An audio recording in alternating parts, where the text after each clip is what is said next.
serta hidungnya yang buruk dia tiba di sana. Lalu dia berdiri di tengah lembah dan berteriak keras sampai si orang-orang Quraisy ini kaget, kunaon eta si Damdam gitu kan.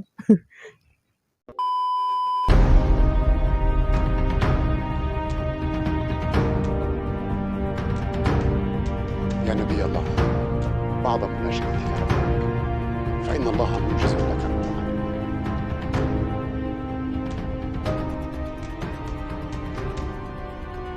Bismillahirrahmanirrahim. Assalamualaikum warahmatullahi wabarakatuh. Halo. Apa kabar sahabat imanku? Sehatkah kalian? Harus sehat dong ya.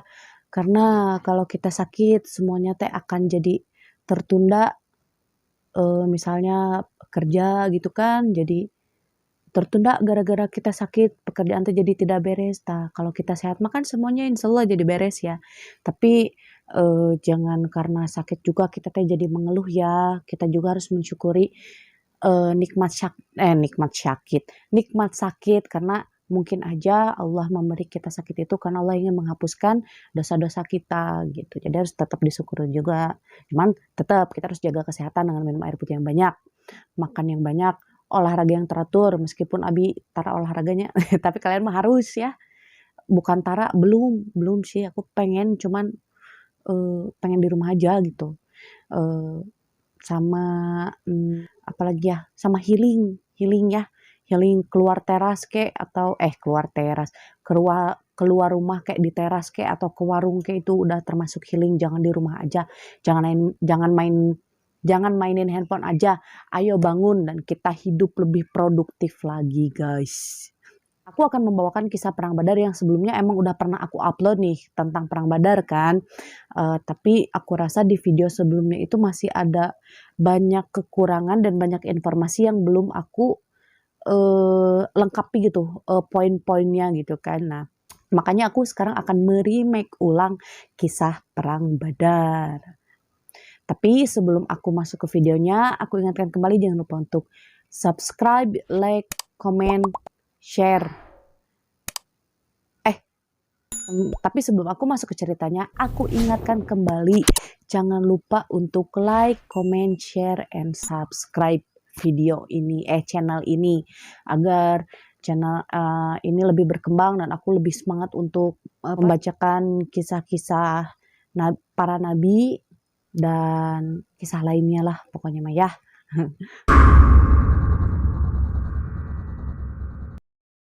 Perang Badar adalah perang terbesarnya umat muslim yang terjadi di zaman Rasulullah Shallallahu Alaihi Wasallam. Perang Badar ini terjadi pada 17 Ramadan tahun kedua Hijriah yang dimana seluruh umat muslim sedang menjalankan ibadah puasa nih guys.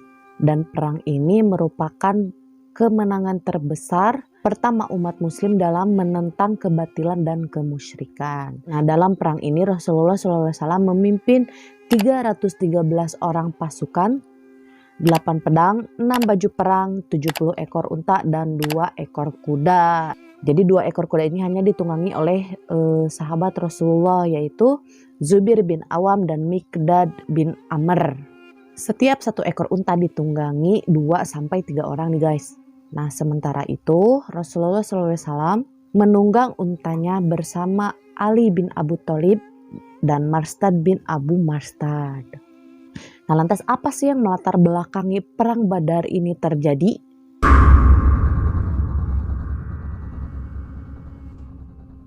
Ketika salah satu pemimpin Mekah, Abu Thalib paman Nabi, meninggal dunia, posisi kepemimpinan Abu Thalib ini digantikan oleh Abu Jahal.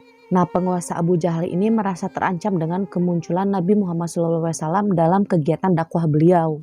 Sama halnya dengan kaum kafir Quraisy lainnya nih guys, yang menganggap bahwa umat muslim lainnya sebagai ancaman terhadap lingkungan dan kewibawaan kaum kafir Quraisy. Lalu Abu Jahal menghasut kaum kafir Quraisy untuk bisa meneror, menyerang, dan merampas harta benda milik kaum muslimin Mekah atau kaum muhajirin. Nah, biar kalian gak bingung, aku sebut kaum muslimin dari Mekah ini dengan kaum muhajirin ya guys ya. Jadi nanti kalau misalkan aku nyeritainnya bilang kaum muhajirin, jadi kalian udah tahu oh kaum muhajirin itu kaum muslimin Mekah gitu.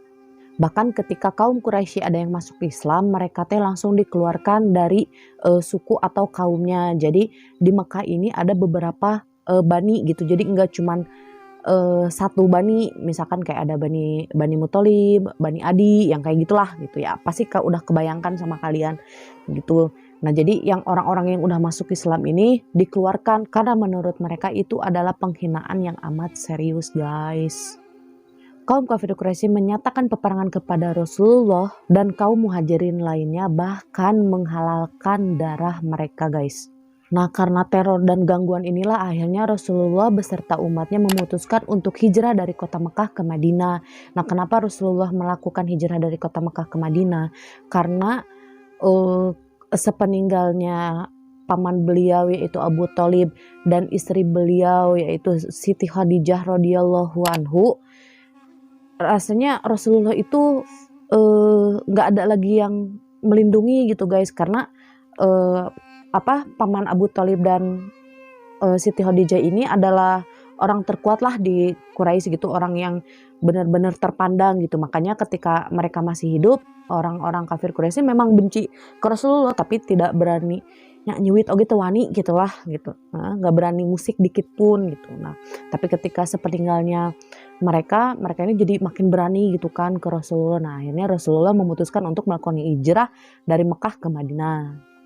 Dan hal inilah yang kemudian menandai Rasulullah SAW sebagai pemimpin suatu kelompok dan agama.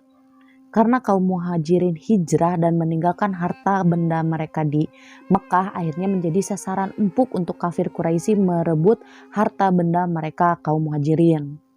Nah, dan ternyata kepindahan Rasulullah SAW ke Madinah disambut baik oleh kaum Anshar. Jadi kaum Anshar ini adalah penduduk asli dari kota Madinah, guys.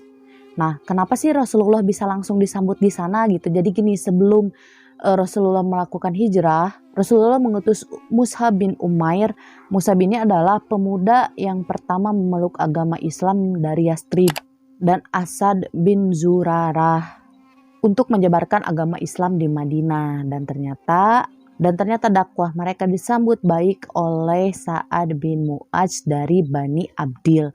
Nah, Sa'ad bin Mu'adz ini adalah pemimpin Ansor yang pintar dan dapat dipercaya. Ketika ia sudah memeluk agama Islam, ia menjelaskan tentang agama Islam ke kaumnya, dan tidak ada satupun yang tidak memeluk agama Islam. Karena kan si Sa'ad ini orang-orang yang terpercaya gitu.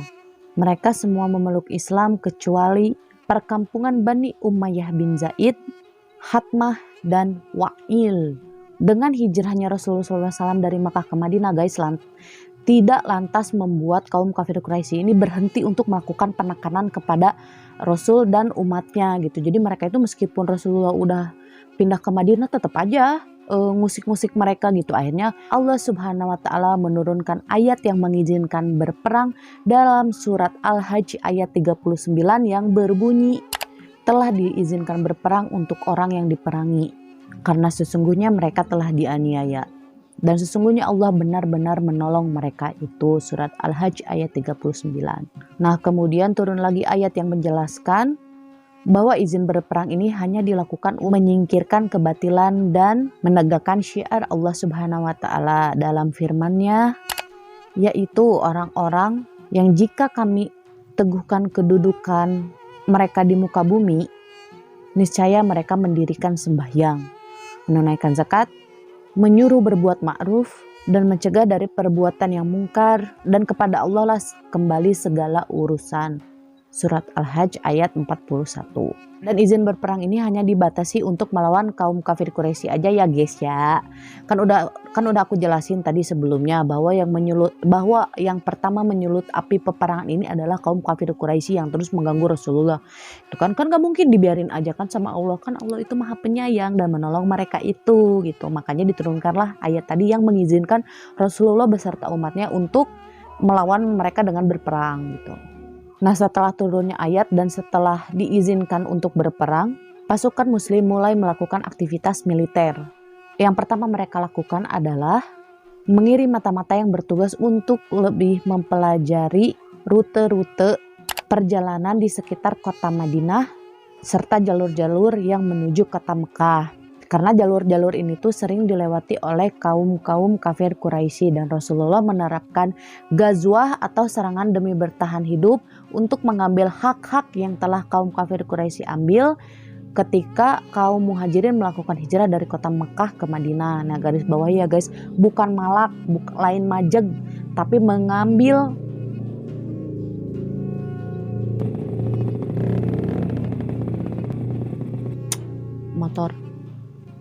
mengambil hak-hak kaum muhajirin. Nah, sebenarnya ada beberapa kisah perang yang terjadi sebelum meletusnya perang Badar ini guys, tapi karena durasi ya, kalau aku ceritain satu-satu durasinya akan jadi panjang banget. Kalau kalian pengen tahu lengkapnya, kalian baca aja buku dari Sirah Nabawiyah yang pernah aku rekomendasiin. Nah, di situ lengkap di buku itu gitu kan. Tapi nggak tahu di Gramedia nggak tahu ada nggak tahu nggak ya. Coba kalian cari aja, yang semoga kalau rezeki kalian masih ada gitu. Pada bulan Rajab tahun kedua Hijriah, Rasulullah SAW mengirim 12 orang pasukan yang dipimpin oleh Abdullah bin Jahsy untuk pergi ke daerah yang bernama Naklah.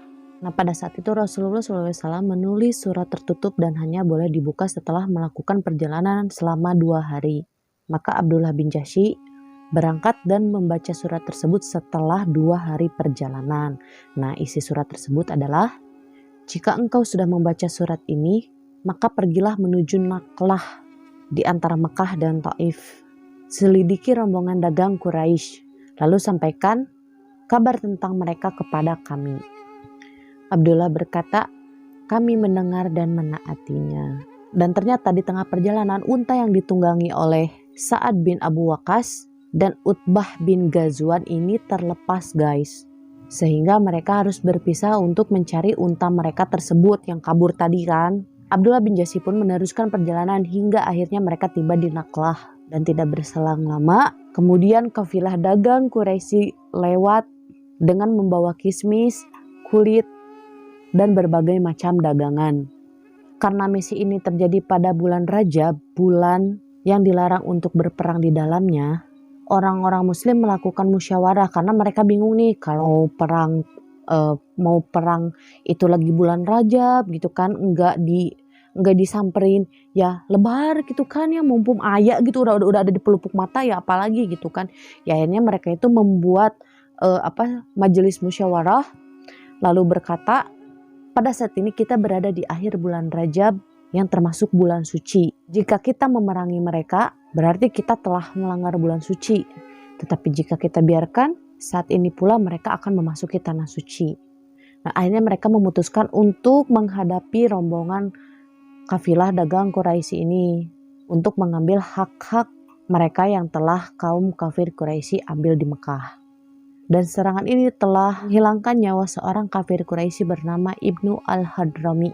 Dan insiden tersebut menimbulkan kemarahan dan dendam di kalangan kafir Quraisy. Mereka menganggap bahwa Rasulullah tidak lagi menghormati bulan-bulan yang mereka anggap suci.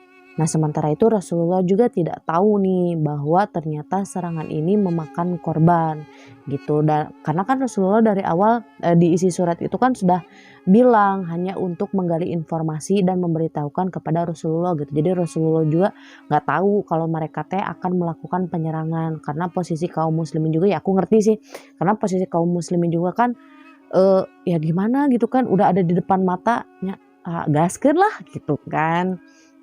Dan inilah bibit-bibit yang memicu terjadinya perang Badar. Pada bulan Ramadan tahun kedua Hijriah guys, Rasulullah mendapatkan informasi terkait kafilah dagang besar yang dipimpin oleh Abu Sufyan yang hendak kembali dari Mekah ke Suriah. Dan Rasulullah akhirnya mengutus Tahlah dan Sa'id untuk mengumpulkan informasi terkait kafilah dagang tersebut. Setelah mereka cukup mengumpulkan informasi, akhirnya mereka kembali ke Madinah dan menyampaikan bahwa kafilah dagang tersebut membawa 5.000 dinar emas dan hanya dikawal oleh 40 orang. Dan ini adalah kesempatan emas bagi kaum muslimin untuk melancarkan pukulan telak kepada kaum musyrikin. Bendera komando tertinggi yang berwarna putih diserahkan kepada Mus'hab bin Amir dan pasukan muslimin dibagi menjadi 2 batalion guys. 1 batalion muhajirin yang benderanya diserahkan kepada Ali bin Abu Thalib, dan 2 batalion Ansor yang benderanya diserahkan kepada Sa'ad bin Mu'adz. Sayap sebelah kanan di bawah kendali Zubair bin Awam sayap sebelah kiri di bawah kendali Miqdad bin Amr, karena hanya mereka nih yang menunggang kuda. Sementara pertahanan belakang berada di bawah kendali Qais bin Abu Syasha'ah, dan komander tertinggi berada di tangan Rasulullah SAW tentunya ya. Ketika Rasulullah melakukan perjalanan dan sudah berada di daerah yang bernama As-Safra, Rasulullah SAW mengutus Basbas bin Amr dan Adi bin Abu Za'ba agar pergi ke daerah Badar untuk mencari informasi terkait kafilah dagang Quraisy. Nah, Abu Sufyan yang bertanggung jawab penuh atas keselamatan kafilah dagang ini bertindak hati-hati dan sangat waspada. Dia juga melakukan penyelidikan dengan mencari informasi dan bertanya kepada siapapun yang ditemuinya. Dari situ dia bisa tahu bahwa Nabi Muhammad telah pergi untuk menghadang mereka nih guys. Lalu Abu Sufyan mengutus Damdam bin Amr al-Ghifari untuk pergi ke kota Mekah dan mengirim pertolongan demi menyelamatkan kafilah dagang mereka dan menghadapi Rasulullah beserta pasukannya. Nah, jadi si Damdam ini adalah penyebar isu yang jago lah, terkenal pisan di Mekah. Makanya si Abu Sufyan ini mengutus si Damdam gitu kan. Damdam bergegas ke Mekah dengan baju yang terkoyak, bekal yang acak-acakan, serta hidungnya yang buruk. Dia tiba di sana. Lalu dia berdiri di tengah lembah dan berteriak keras sampai si orang-orang Quraisy ini kaget. Kunaon eta si Damdam gitu kan. Wahai orang-orang Quraisy, harta benda kalian yang dibawa Abu Sufyan dihadang Muhammad dan pasukannya. Susul dan tolonglah. Padahal makan belum dihadang gitu. Baru tahu si Abu Sufyan ini Rasulullah teh mau menghadang mereka gitu. Tapi si Damdam mah dilebih-lebihkan. Setelah mendengar berita tersebut dari Damdam, orang-orang Quraisy tersebut bersiap-siap lalu berkata, apakah Muhammad dan rekan-rekannya mengira bahwa mereka bisa menjadi seperti kafilah Ibnu al-Hadrami? Sama sekali tidak. Kami pastikan mereka akan mendapatkan kenyataan yang berbeda. Sombong banget, sombong pisan. Nya kudu nama tong kararitu. Tapi dah kumaha dinya. Emang udah jadi ketetapan Allahnya mereka teh dilahirkan teh dengan kesombongan mereka gitu ya guys ya. Ya guys ya. Nah, mereka tidak punya pilihan nih, pergi atau harta benda mereka hilang. Kekuatan pasukan Mekah terkumpul sebanyak 1.300 orang. Nah, sebenarnya sih direwayatkan perang Badar ini 1.000 melawan 313 pasukan. Nah, nanti ada ceritanya ya kenapa bisa jadi 1.000 pasukan. Cuman yang terkumpul awalnya ini adalah 1.300 pasukan dengan 100 kuda, 600 baju besi, serta unta yang sangat banyak sehingga tidak diketahui berapa jumlahnya. Dan komando tertinggi kaum kafir Quraisy ini dipegang oleh Abu Jahal. Lalu mereka mulai berangkat meninggalkan tempat mereka. Sikap mereka digambarkan oleh Allah Subhanahu wa taala dalam firman-Nya, dengan rasa angkuh dan dengan maksud ria kepada manusia serta menghalangi orang dari jalan Allah. Surat Al-Anfal ayat 47. Dan sikap mereka ini juga digambarkan oleh Rasulullah. Dengan membawa kemarahan dan senjata mereka memusuhi Allah dan Rasul-Nya. Mereka bergerak dengan sangat cepat dan lurus ke arah utara menuju Badar. Dalam perjalanannya mereka melewati lembah Usfan, Qudayd, kemudian Juhfah. Dan di sana mereka mendapatkan surat dari Abu Sufyan yang mengatakan, sesungguhnya kalian datang untuk menyelamatkan kafilah dagang, orang-orang, dan harta-harta kalian. Allah telah menyelamatkannya, lebih baik kalian kembali. Nah guys, ternyata kafilah Abu Sufyan ini berhasil meloloskan diri setelah berhasil menggali informasi tentang keberadaan pasukan muslimin ketika sudah dekat dengan Badar. Abu Sufyan mendahului kafilahnya dan lalu bertemu dengan Majdi bin Amr. Lalu dia bertanya tentang masukan dari Madinah.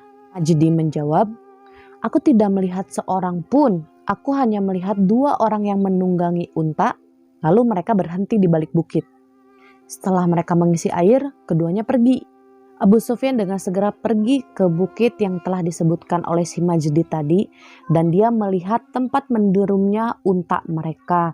Nah di situ tuh ada kotoran unta diperhatikan sama si Abu Sufyan ini kan, dan ternyata ada biji kurma gitu.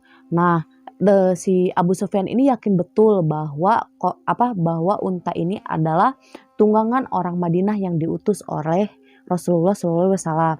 Nih, karena for your information aja guys, hanya orang-orang Madinah lah yang memberikan unta-unta mereka itu kurma gitu kan. Lalu Abu Sufyan bergegas kembali ke kafilahnya dan memutar arah perjalanannya yang asalnya tadi mau lewat jalur Badar, diputar arahnya menjadi lewat pesisiran pantai yang bernama Yanbu guys gitu. Jadi menghindari menghindari pasukannya Rasulullah gitu kan. Nah, setelah menerima surat dari Abu Sufyan, pasukan Mekah ini merasa bimbang nih guys, terus maju atau kembali ke Mekah. Tapi dengan sikap sombong si Abu Jahal ini, Abu Jahal berdiri dan berkata, "Demi Allah, kita tidak akan kembali sebelum sampai ke Badar. Kita akan tinggal di sana selama 3 hari. Kita akan sembelih unta, makan daging, minum khamr, dan mendengarkan nyanyian para bidu wanita, sehingga orang-orang Arab mendengar kabar perjalanan kita. Dengan begitu, mereka senantiasa gentar menghadapi kita." Tuh, padahal kan umat muslimah gak ada gentar-gentarnya ya, maju terus, pantang mundur gitu kan, motonya kan kayak gitu. Ya karena udah dapat jaminan sih dari Allah, apalagi yang ditakutkan gitu kan. Ya kan? Ya guys ya. Ya. Nah, ada pertentangan yang terjadi dalam kafir Quraisy ini guys. Al-Ahnas bin Syari sebenarnya sudah menyarankan kepada Abu Jahal untuk udahlah kembali aja ke Mekah gitu kan, karena ya udah toh Abu Sufyan juga udah selamat, ngapain lagi perang-perang, udahlah kita balik aja gitu kan.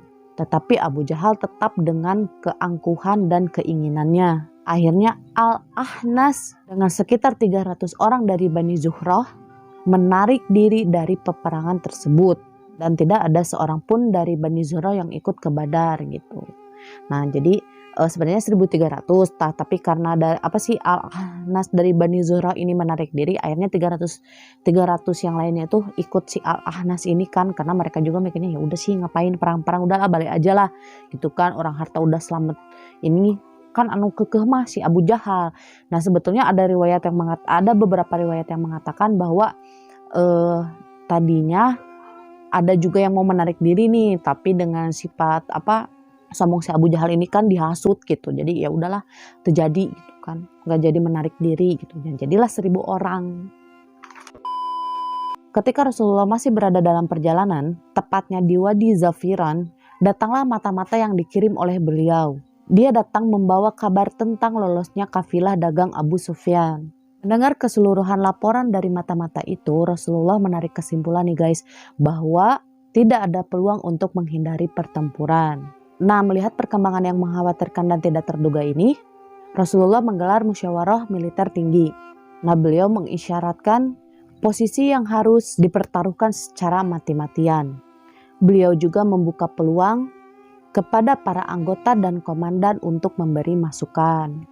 Nah, sebenarnya saat itu memang ada beberapa kaum muslimin yang menjadi kecil hati dan gentar untuk menghadapi peperangan tersebut guys. Karena kan tujuan awalnya tadinya bukan untuk niat berperang gitu kan, tapi untuk mengambil hak-hak mereka yang telah kaum kafir Quraisy ambil ini gitu. Jadi ini teh di luar di luar rencana gitu. Namun para komandan pasukan seperti Abu Bakar dan Umar bin Khattab sama sekali tidak terlihat gentar. Semangatnya tidak mengendur dan lebih baik ya udahlah maju terus gitu. Dan pada saat itu Miqdad bin Amr berdiri seraya berkata, "Wahai Rasulullah, teruslah maju seperti yang diperlihatkan Allah kepada engkau. Demi Allah, kami akan tetap bersamamu. Demi yang mengutusmu dengan kebenaran, andai kata engkau membawa kami ke dalam sumur yang gelap, niscaya kami pun siap bertempur bersama engkau hingga engkau bisa sampai ke tempat itu."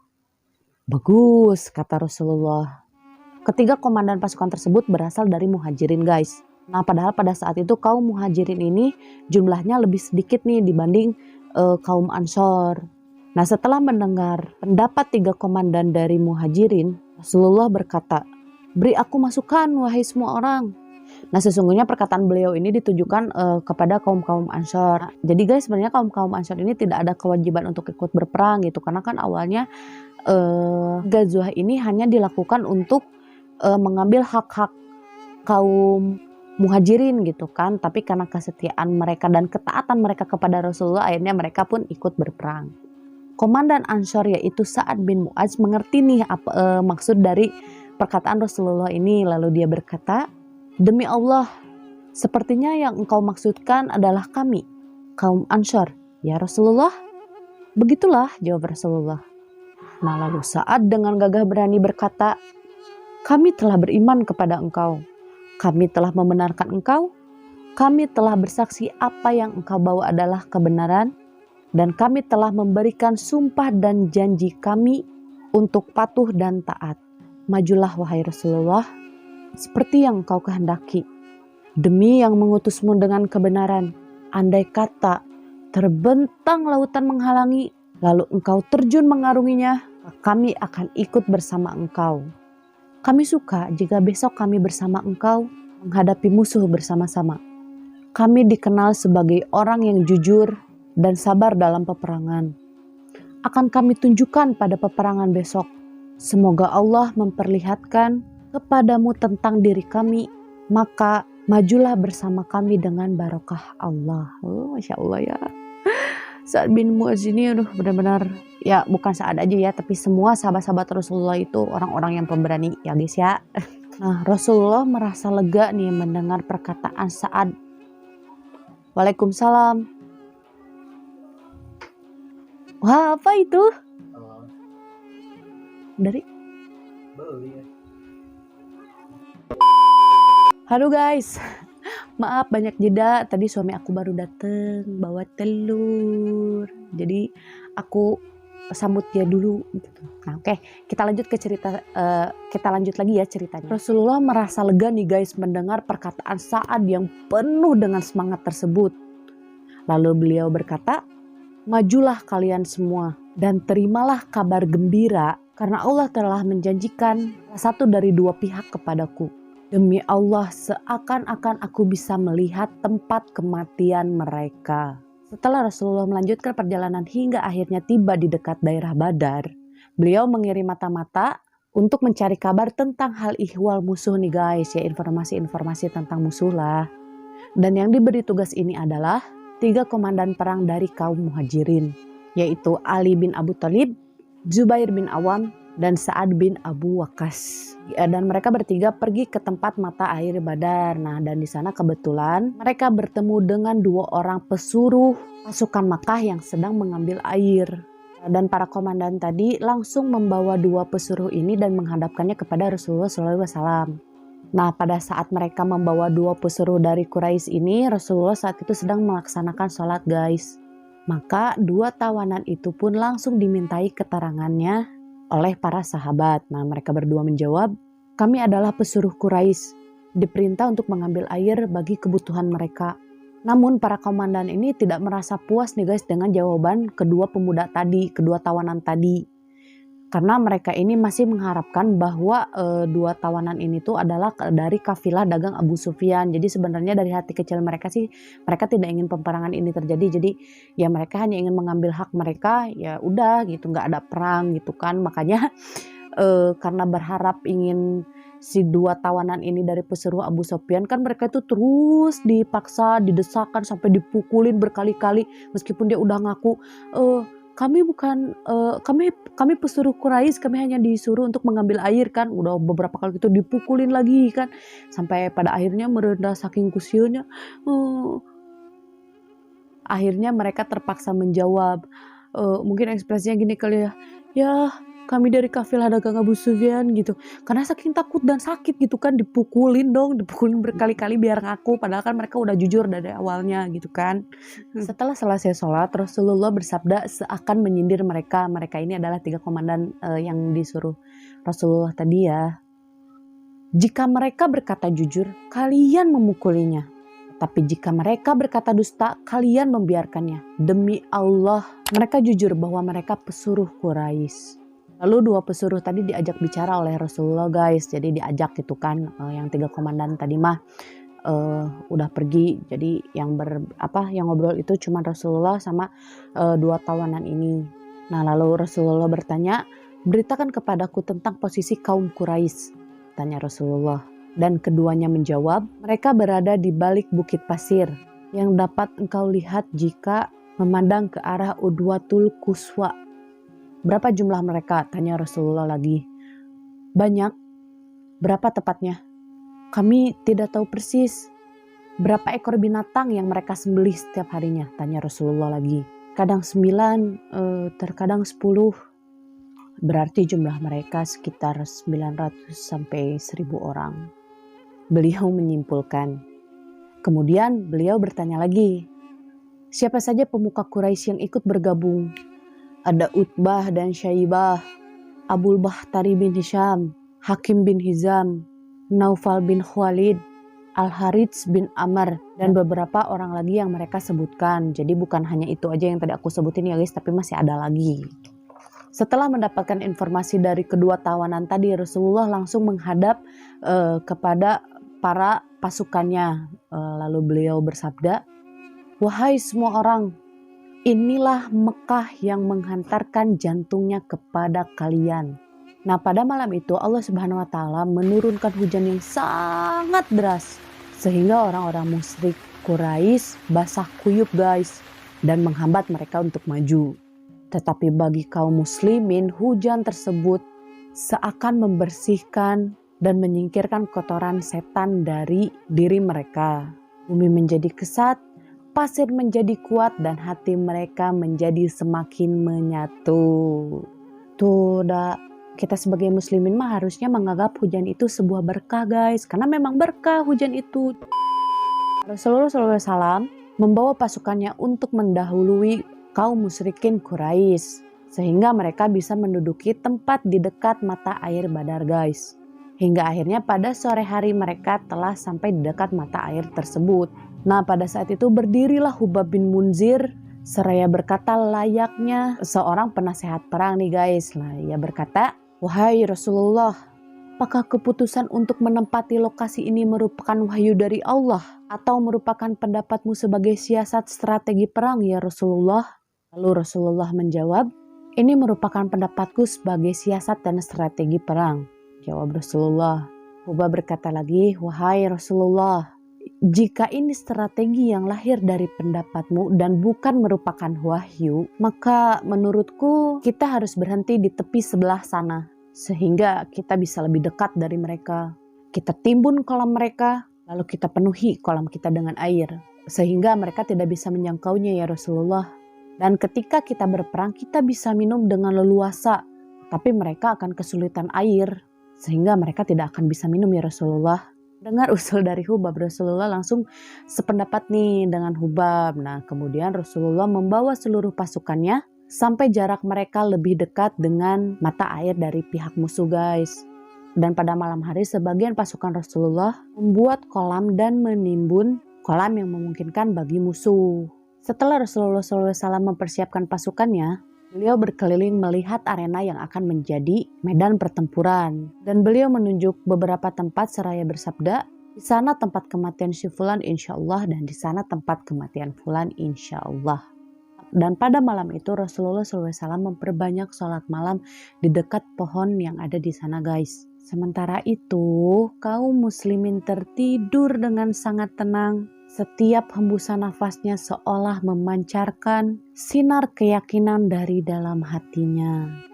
Mereka beristirahat dengan sangat cukup sebagai persiapan esok untuk menyambut kabar gembira dari Allah Subhanahu wa taala. Nah, dalam surat Al-Anfal ayat 11, Allah Subhanahu wa taala berfirman, "Ingatlah ketika Allah jadikan kamu mengantuk sebagai suatu penentraman daripadanya, dan Allah menurunkan kepadamu hujan dari langit untuk mensucikan kamu dengan hujan itu dan menghilangkan dari kamu gangguan-gangguan syaitan untuk menguatkan hatimu dan memperteguh dengannya telapak kakimu." Surat Al-Anfal ayat 11.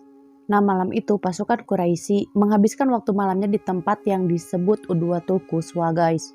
Dan ketika pagi datang, mereka turun dari atas lembah pasir dengan seluruh satuan pasukannya hingga tiba di dekat Badar. Dan sebagian orang dari mereka menghampiri ke hadapan Rasulullah SAW. Nah, lalu beliau bersabda, sudahlah biarkan mereka, gitu kata Rasulullah. Nah, pasukan Quraisy dan pasukan Muslimin melakukan pengintaian satu sama lain. Setelah dua pasukan ini saling mengintai, Rasulullah berdoa kepada Allah Subhanahu wa Ta'ala, "Ya Allah, ini adalah pasukan Quraisy yang telah datang dengan segala kesombongan dan keangkuhannya.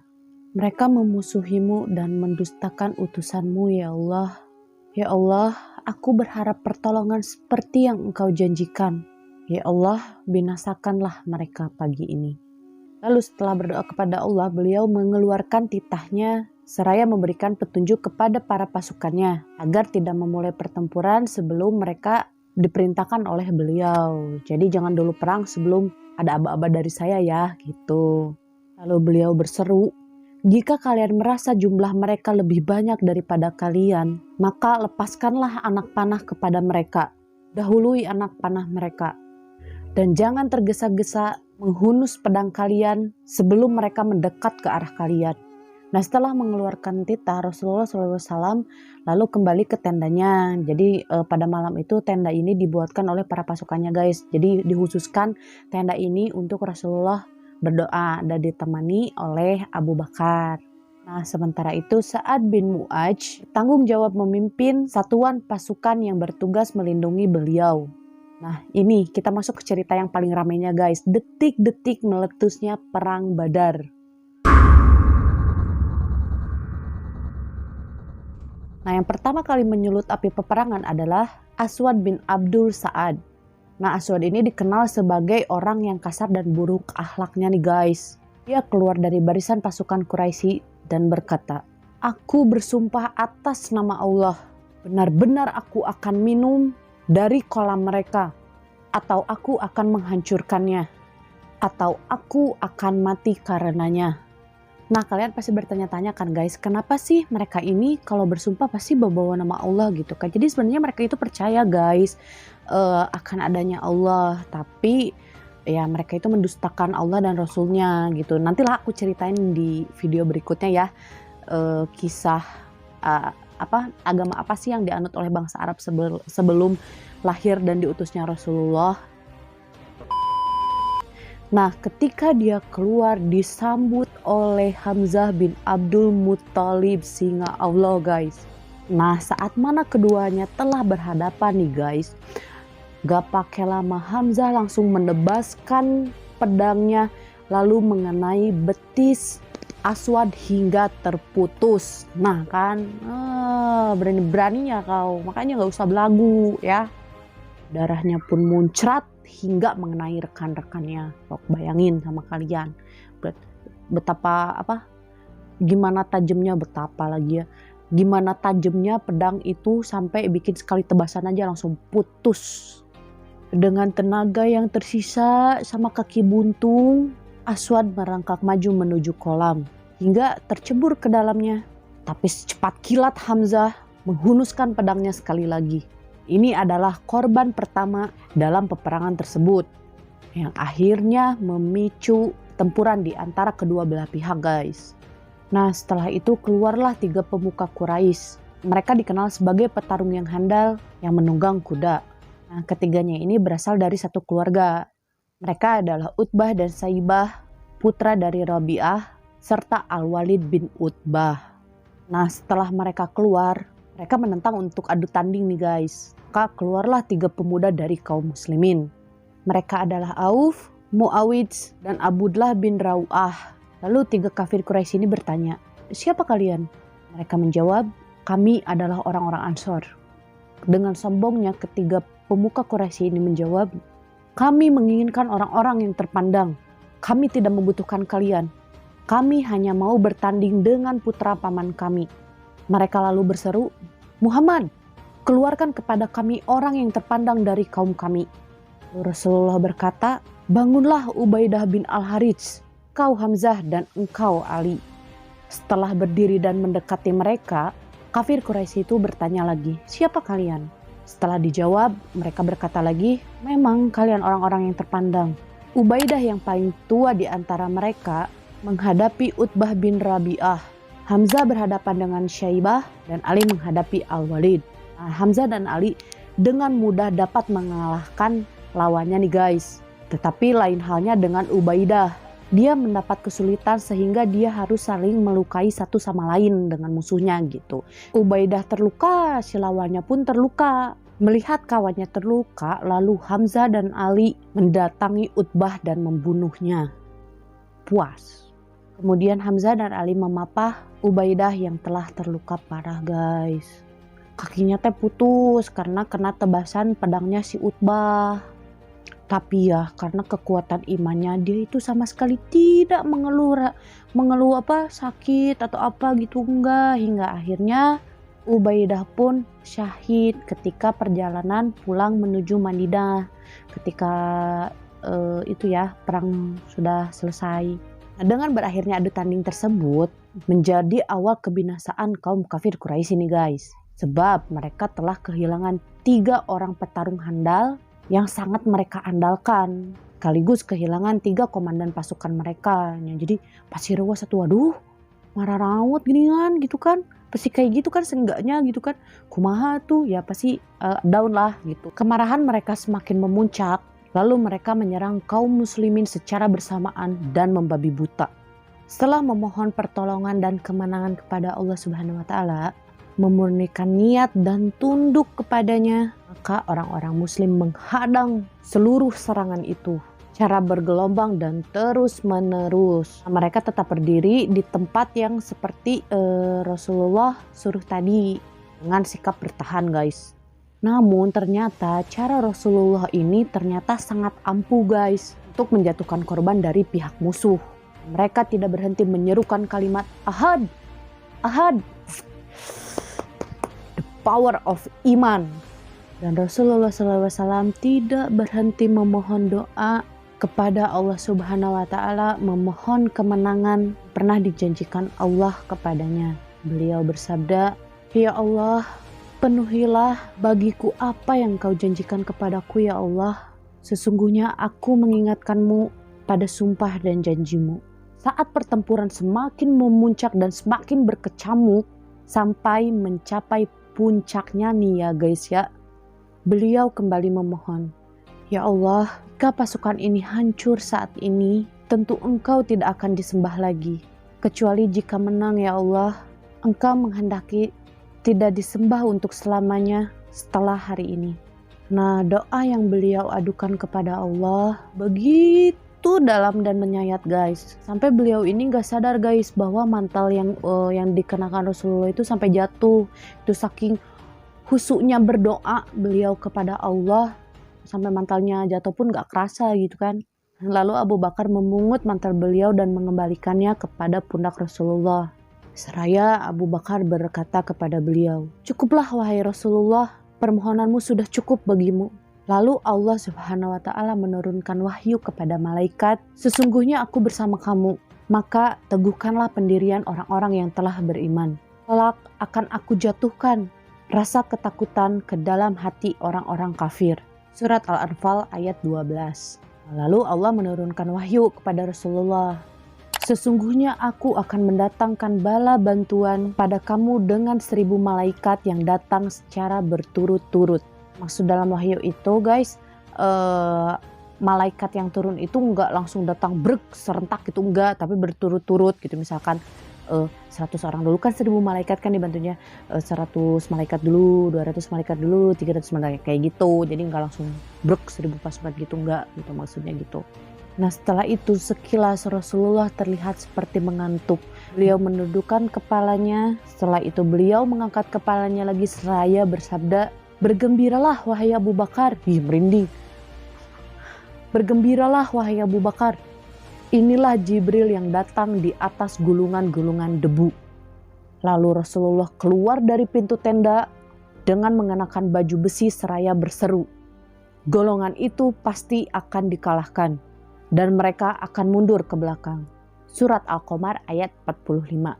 Rasulullah melempar wajah-wajah mereka dengan pasir, sehingga ada yang mengenai matanya, tengkuknya, lututnya, dan sebagainya. Tentang ini Allah berfirman, dan bukan kamu yang melempar. Ketika kamu melempar, sesungguhnya Allah lah yang melempar. Surat Al-Anfal ayat 17. Pada saat itu beliau berseru meneriakkan komando kepada pasukannya agar melakukan serangan balik nih guys. Beliau berseru sangat keras, kokohkan barisan. Beliau memompa semangat juang pasukan muslimin guys untuk terus berperang. Lalu beliau berseru, demi Muhammad, demi yang diri Muhammad berada di tangannya, tidak ada seorang pun pada hari ini yang terbunuh. Dia berperang dengan sabar mengharap ridho Allah. Maju terus, pantang mundur, melainkan Allah memasukkannya ke dalam surga. Nah, tidak henti-hentinya guys, Rasulullah ini terus menyemangati pasukannya agar lebih bersemangat gitu kan. Nah, lalu beliau bersabda lagi, bangkitlah, di depan kalian adalah surga yang luasnya seluas langit dan bumi. Nah, saat itu juga Auf bin Al-Haris bertanya kepada Rasulullah nih guys, apa yang membuat Allah tersenyum ketika melihat hambanya wahai Rasulullah? Rasulullah menjawab, apabila melihat hambanya menjulurkan tangannya ke tengah-tengah pasukan musuh dengan tidak menggunakan baju besinya, kata Rasulullah. Tanpa pikir panjang, Auf pun melepaskan baju besinya, menghunus pedangnya, lalu menyerobot ke tengah-tengah medan pertempuran hingga menjatuhkan musuh. Dan dia pun syahid di jalan Allah. Masya Allah, sampai segitunya ya. Mereka memperjuangkan syiar Allah, memperjuangkan apa yang sudah menjadi hak Allah gitu kan. Luar biasa sekali ya. Kita mah belum tentu bisa, tapi kita harus bisa. Harus bisa kayak para sahabat Rasul, semangat juang. Jihadnya banyak ya guys ya. Bukan perang aja jihadnya. Ketika kita pergi bekerja, diniatkan sebagian harta kita untuk Allah, diniatkan pula seharta kita untuk keluarga teh, kita udah termasuk jihad loh, insya Allah pahalanya besar gitu. Jadi jihad itu bukan untuk berperang, tapi perjuangkan apa yang sudah menjadi hak Allah, terus kita bekerja untuk Allah, untuk menyisihkan sebagian harta kita untuk Allah, dan untuk keluarga kita itu pun sudah termasuk jihad insya Allah. Lalu Rasulullah menurunkan komando untuk melakukan serangan balik dan turut ikut berperang nih guys. Gagah berani banget ya Rasulullah turut ikut turun ke medan pertempuran. Itu kan padahal bisa aja kalau Rasulullah gak baik mah ya udah gitu dah, orang udah ada pasukan gitu kan, terus sudah dijamin sama Allah gitu kan bakalan menang, ya udah diam aja. Tapi tidak dengan Rasulullah. Beliau tetap ikut ke medan pertempuran gitu kan. Masya Allah. Allahu Akbar. Dan langkah beliau untuk turut ikut ke medan pertempuran menambah semangat juang nih untuk kaum muslimin. Dan kaum muslimin pun bertempur hebat dibantu oleh para malaikat. Nah guys, dalam riwayat Ibnu Sa'ad disebutkan dalam Ikrimah, dia berkata, saat itu ada tangan yang terputus tanpa diketahui siapa yang membebatnya. Ada kepala yang terkulai tanpa diketahui siapa yang menebasnya. Nah, dalam beberapa riwayat Ibnu Ishaq juga mengatakan, ketika salah seorang tentara dari kaum muslimin ngejar seorang tentara musyrikin yang tepat berada di depannya, tiba-tiba dia mendengar lecutan, cambuk dan suara penunggang kuda yang berkata, terus maju wahai Haizum. Lalu dia menyaksikan orang musyrik yang ada di depannya yang sudah jatuh ke tanah dengan wajah yang hancur guys. Dan seseorang Ansor yang melihat kejadian ini menceritakan kepada Rasulullah SAW. Beliau bersabda, engkau benar, itu adalah pertolongan dari langit yang ketiga. Lalu seorang Ansor datang membawa tawanan yang bernama Al-Abbas bin Abdul Muttalib nih guys. Al-Abbas berkata, demi Allah, bukan orang ini yang tadi menawanku. Tadi aku ditawan oleh orang laki-laki pelontos yang berwajah tampan dengan menunggangi kuda yang sangat gagah. Dan aku tidak pernah melihat dia di antara kalian. Lalu orang Ansor itu berkata, akulah yang menahannya wahai Rasulullah. Lalu beliau bersabda, diamlah engkau, karena Allah telah membantumu dengan malaikat yang mulia. Dan kemudian Ali berkata, pada perang Badar Rasulullah berkata kepadaku, bersama kalian ada Jibril yang membantu, dan bersama yang lain terdapat Mikail yang membantu serta Israfil yang mulia menyaksikan dan turut serta dalam peperangan itu. Hebat ya, mantap ya, malaikat, 1000 malaikat. Ada Israfil, Jibril, Mikail ikut turut perang dalam perang Badar itu guys. Entap kali kan bantuan Allah itu, pertolongan Allah itu luar biasa loh. Kalau kitanya yakin ya, makanya harus yakin kepada Allah bahwa Allah lah yang dapat menolong kita. Kalaupun kita ada masalah, nggak bisa kita masalah kita diselesaikan oleh manusia itu nggak bisa guys, tapi oleh Allah yang bisa, hanya Allah yang bisa. Percaya sama aku. Yang percaya sama aku, kita percaya sama Allah, percaya sama pertolongan Allah.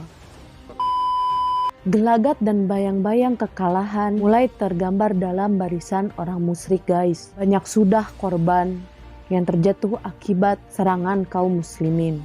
Nah ketika peperangan sudah mendekati akhir nih guys, tidak sedikit loh orang-orang kafir yang lari kocar-kacir untuk menyelamatkan diri dan kabur dari medan pertempuran karena ngelihat udah banyak korban. Nah kalian pasti bertanya-tanya kan guys dari tadi, kemana si Abu Jahal? Kok kamu nggak cerita-ceritain si Abu Jahal gitu kan? Nah ini nih si Abu Jahal. Dengan sisa kesombongan dan keangkuhannya, si Abu Jahal ini masih terus-terusan menyerang dan membangkitkan semangat pasukannya yang sudah peot, yang sudah banyak kocar-kacir, dasieun. Hingga akhirnya sosok Abu Jahal sudah hampir berhadapan dengan kaum muslimin. Dia berputar-putar dengan kuda tunggangannya guys, seolah-olah kematian sudah mengintainya. Dan siap menyedot darahnya melalui tangan dua orang Ansor. Aksi heroik Mu'adz bin Amr dan Muawid bin Afra. Abdurrahman bin Auf menuturkan, ketika aku sedang berada pada barisan kaum muslimin dalam perang Badar, aku melirik ke arah kanan dan kiri. Kanan dan kiri. Aku melihat ada dua orang pemuda yang masih belia. Seolah-olah aku tidak yakin keduanya akan selamat. Salah seorang dari keduanya berbisik kepadaku, "Wahai paman, tunjukkan padaku yang mana yang namanya Abu Jahal. Wahai anak saudaraku, apa yang akan kau lakukan kepadanya?" Dia menjawab, "Aku mendengar bahwa dia telah mencela Rasulullah. Demi jiwaku yang berada di tangannya, jika aku melihatnya, aku tidak akan membiarkannya lepas dari pandanganku. Hingga siapakah di antara kami yang mati terlebih dahulu." Mantap ya, masih muda loh. Masih muda tapi jiwa jihadnya sudah kuat. Karena apa? Karena keimanan dia yang sangat kuat. Makanya kita harus kuat iman guys ya. Jangan gini anak laki-laki masa ginian depan kamera. Kan ya nggak boleh ya. Nggak pantas. Cowok mah harus kuat. Cowok mah nggak boleh gini. Terus giginian, nggak boleh giginian ya. Lalu pemuda yang satunya memandangku dan bertanya seperti itu pula kepadaku. Seperti yang tadi orang pertama yang nanya ke Abdurrahman bin Auf ya guys. Aku memutar pandangan untuk mencari Abu Jahal. Ternyata aku lihat dia tengah berputar-putar di tengah orang-orang. Tidakkah kalian lihat itu Abu Jahal? Kan si Abu Jahal kerpuputaran juga korsel. GPL ya guys. Lalu Mu'adz bin Amr langsung pergi berlari menerobos pasukan musyrikin yang tengah melindungi Abu Jahal. Dan dia berhasil berhadapan langsung dengan Abu Jahal. Tanpa pikir panjang, ia langsung membebatkan pedangnya hingga mengenai kaki si Abu Jahal hingga terputus. Makan mah gitu, enak kan? Nah kemudian muncul nih guys Ikrimah yang menebaskan pedangnya hingga mengenai Mu'adz bin Amr ini hingga terputus guys. Jadi hanya sisa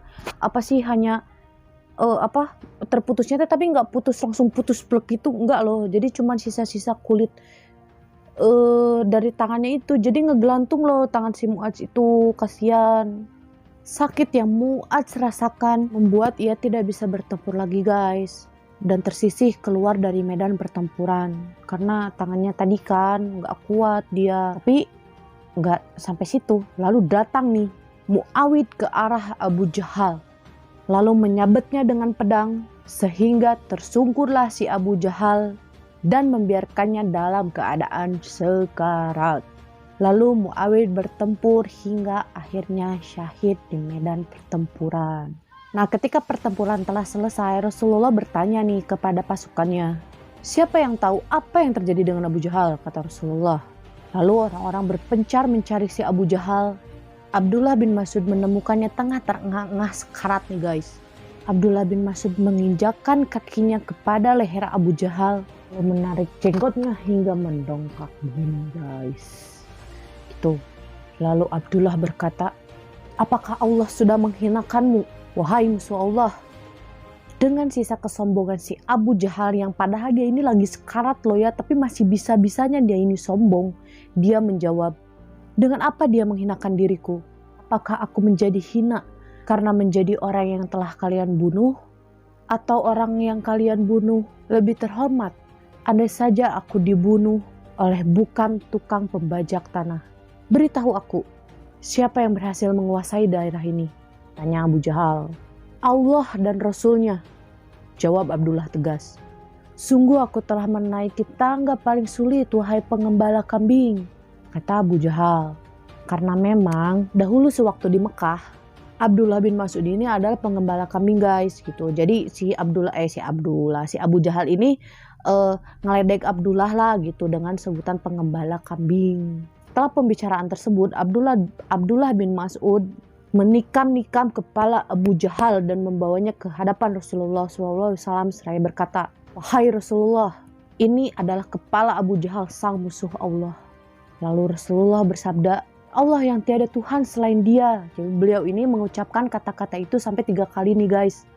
Allah maha besar, segala puji bagi Allah yang telah menepati janjinya, yang telah menolong hamba-hambanya, mengalahkan musuh-musuhnya. Pada perang ini, pedang milik Uqasyah bin Mihsan patah nih guys. Lalu Rasulullah menghampirinya dan memberi batang kayu dari batang pohon. Lalu beliau bersabda, berperanglah dengan ini wahai Uqasyah. Dia menyambut batang kayu itu lalu mengayunkannya dan tiba-tiba batang kayu tersebut berubah menjadi sebilah pedang yang panjang dan mengkilat menyilaukan. Nah, hadiah dari Allah, dan pedang itu diberi nama Al-Aun atau pertolongan. Perang berakhir dengan derita kekalahan yang dipikul oleh kaum musyrikin guys, dan kemenangan yang gemilang bagi kaum muslimin. Nah, dan jumlah mati syahid dalam perang ini adalah 14 orang, 6 dari Muhajirin dan 8 dari Ansor. Dan kaum musyrikin sendiri mendapat kerugian yang sangat besar karena 70 orang tewas dan 70 orang lagi ditawan oleh Rasulullah untuk dimintai tebusan. Banyakannya adalah para pemuka Quraisy dan pemimpin mereka. Dan diriwayatkan oleh Abu Tahlah bahwa Nabi Muhammad SAW memerintahkan untuk mengumpulkan 24 pemuka Quraisy yang terbunuh. Lalu mereka semua dibuang ke dalam sumur yang paling kotor dan bau. Dan pada hari ketiga setelah perang Badar, beliau meminta hewan tunggangannya dan mengikatnya. Lalu beliau berjalan dan para sahabat mengikuti Rasulullah hingga akhirnya beliau berdiri di dekat sumur di mana mayat 24 orang pemuka Quraisy itu dikuburkan. Bukan dikuburkan, dilempar ke situ kan. Beliau menyebutkan nama-nama orang musyrik yang dilemparkan ke dalam sumur tersebut. Juga menyebutkan nama-nama bapak mereka. Wahai Fulan bin Fulan, wahai Fulan bin Fulan, dan wahai Fulan bin Fulan. Apakah kalian bahagia karena kalian telah menaati Tuhan kalian? Sesungguhnya kami telah memperoleh apa yang dijanjikan oleh Tuhan kami. Apakah kalian juga mendapatkan apa yang Tuhan kalian janjikan? Mendengar Rasulullah berbicara kepada mayat-mayat tersebut, Umar bin Khattab merasa aneh gitu. Lalu Umar bin Khattab bertanya kepada Rasulullah, wahai Rasulullah, mengapa engkau berbicara kepada mayat-mayat yang sudah tidak bernyawa? Lalu beliau menjawab, demi jiwaku yang berada di tangannya, kalian tidak lebih bisa mendengar dari mereka tentang apa yang aku katakan. Nah, sampai sini kalian paham gak guys? Jadi maksudnya Rasulullah itu gini guys, kalian tidak bisa lebih mendengar daripada mereka. Jadi yang udah jadi mayat ini justru lebih jelas ngedengarnya dibanding mereka-mereka yang sedang berada bersama Rasulullah gitu. Nah guys, dan itulah akhir dari kisah perang Badar.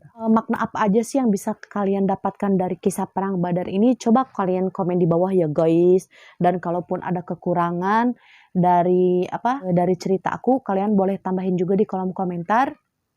Karena pada dasarnya kesalahan datangnya dari aku dan kebenaran hanya milik Allah Subhanahu wa Ta'ala guys. Nah kalau aku sih hikmah yang bisa aku dapetin dari ini, betapa luar biasanya ya keimanan para sahabat dan Rasul dalam peperangan ini gitu. Mereka pede aja akan menang karena mereka sudah berserah diri guys, udah berserah diri semuanya kepada Allah gitu, dan Allah juga sudah menjanjikan kemenangan kan. Nah maka dari itu kita juga harus banyak berserah diri kepada Allah kan. Bukan ya, menggantungkan segala urusan kita kepada Allah. Allah itu senang loh kalau kita banyak minta, Allah tuh senang kalau kita bergantung sama Allah gitu. Jadi kalian teh jangan bergantung sama manusia lah, akhirnya mah akan kecewa. Serius deh. Tuh, bergantunglah kepada Allah. Hanya Allah, hanya Allah. Guys. Nah, sampai sini aku aku ucapin banyak-banyak terima kasih kepada kalian yang sudah menonton hingga selesai. Duh, maafin ya kalau ada banyak peceletot ngomong atau apa. Ya, kita di sini sama-sama belajar ya, guys.